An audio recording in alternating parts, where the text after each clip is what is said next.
prochaine, on le passe. Omerta était une présentation de Chrysler Néon 2000. Ici Radio-Canada.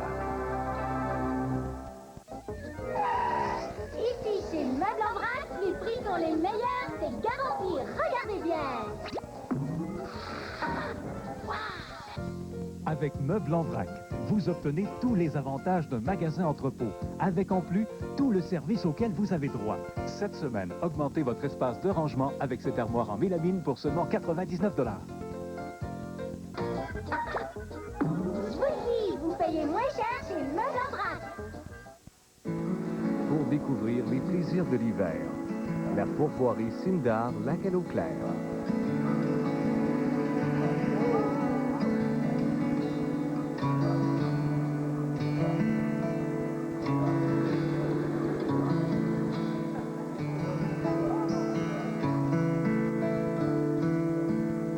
La fourvoirie Sindar Lac-à-l'Eau-Claire à Saint-Alexis-des-Monts pour un séjour de plaisir inoubliable. Vous regardez CKTM, centré sur la vie.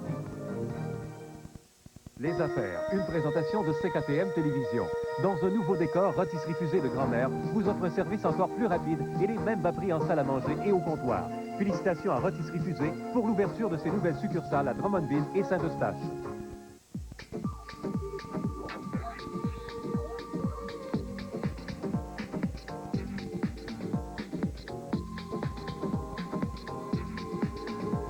Christiane Charette en direct, mercredi 20h. Ce soir au téléjournal, autopsie d'un crime répugnant, comment 3 jeunes blancs ont torturé un noir aux États-Unis. Consultez mes avocats, là. M'occupe pas de ça. Le petit cuisine. À la recherche des millions du bon Dieu, comment l'argent volé aux sœurs du bon pasteur de Québec a été blanchi au Panama et en Suisse. Et l'obésité, problème de taille pour les gouvernements.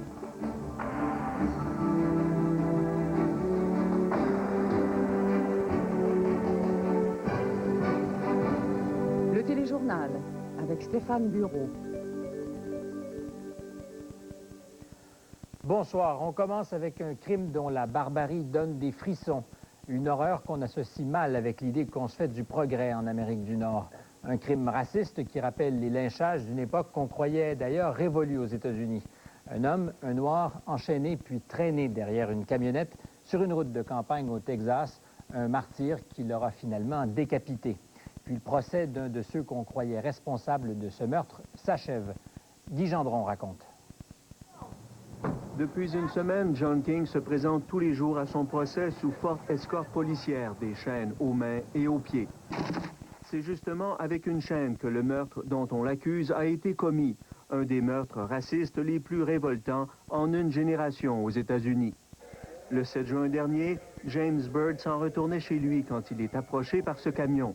À bord, John King et 2 autres complices qui seront jugés séparément. Attaché par les pieds, la victime est traînée sur cette route de campagne. Selon le pathologiste, Byrd était vivant et conscient jusqu'à ce qu'il ait un bras et la tête arrachés à cet endroit. Le reste du corps est retrouvé en lambeaux 5 km plus loin, jeté en bordure d'un cimetière. Sur place, un briquet appartenant à King. Chez lui, des vêtements maculés du sang de la victime et aussi des documents compromettants, des formulaires d'adhésion à un groupe raciste qu'il tentait de mettre sur pied. King exhibe d'ailleurs sur tout son corps des tatouages constitués de symboles nazis et de la supériorité de la race blanche. On y trouve un noir pendu à un arbre. Au début, l'affaire donne lieu à des affrontements entre des membres du Ku Klux Klan et ceux des Black Panthers. Bill Clinton en personne lance à la nation un appel au calme. An act of evil like this is not what this country is all about. Plutôt que de s'affronter, blancs et noirs de la petite ville de Jasper, au Texas, s'unissent pour enlever la clôture métallique qui séparait depuis des générations le cimetière local selon la race des défunts. Et malgré toute l'attention médiatique autour du procès de King, on n'y rapporte aucune manifestation d'intolérance ou d'appel à la violence. La couronne demande la peine de mort contre King. Même cela ressemble pour certains à un geste humanitaire, considérant ce qu'il pourrait subir en prison, où plus des 3/4 des détenus sont de race noire. Guy Gendron, Radio-Canada, Washington.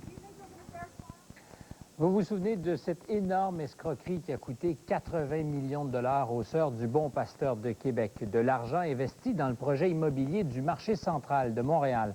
Ce soir au Point, Pierre Tourangeau nous montre comment une bonne partie de cet argent a été blanchi par l'entremise de banques suisses et de sociétés panaméennes aux activités carrément fictives. Voici un avant-goût de cette enquête. Jean-Alain Bisaillon, courtier en hypothèque, et Jean-Pierre Quentin, avocat, ont convaincu les Sœurs du Bon Pasteur de Québec de prêter 81 millions au marché central, un supercentre commercial de Montréal, aujourd'hui en faillite. Une enquête de Radio-Canada démontre qu'une grande partie de l'argent des Sœurs s'est retrouvée blanchie dans des comptes en Suisse au profit de Bisaillon. Il y a eu sûrement de 20 à 25 millions qui ont été transférés dans des comptes bancaires suisses. Grâce à un échafaudage complexe, Bisaillon a réussi en 4 ans à se faire verser des millions en commissions injustifiées et en ristournes secrètes. Mais ce sont des sociétés fantômes constituées au Panama qui lui ont permis de détourner le plus d'argent du marché central. Des sociétés avec lesquelles il a fait semblant d'avoir des relations d'affaires. Dans les faits, on a tout simplement envoyé de l'argent à l'étranger pour le bénéfice de M. Bisaillon. Des millions en grande partie transférés à Genève par Jean-Pierre Quentin dans plusieurs comptes bancaires. Je m'occupe pas de ça. C'est le petit cuisine. Jean-Alain Bisaillon continue, comme si de rien n'était, de brasser ses affaires.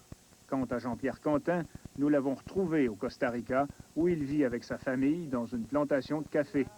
Pierre Tourangeau, Radio-Canada, Montréal. Les détails, je le rappelle, au Point, un peu plus tard.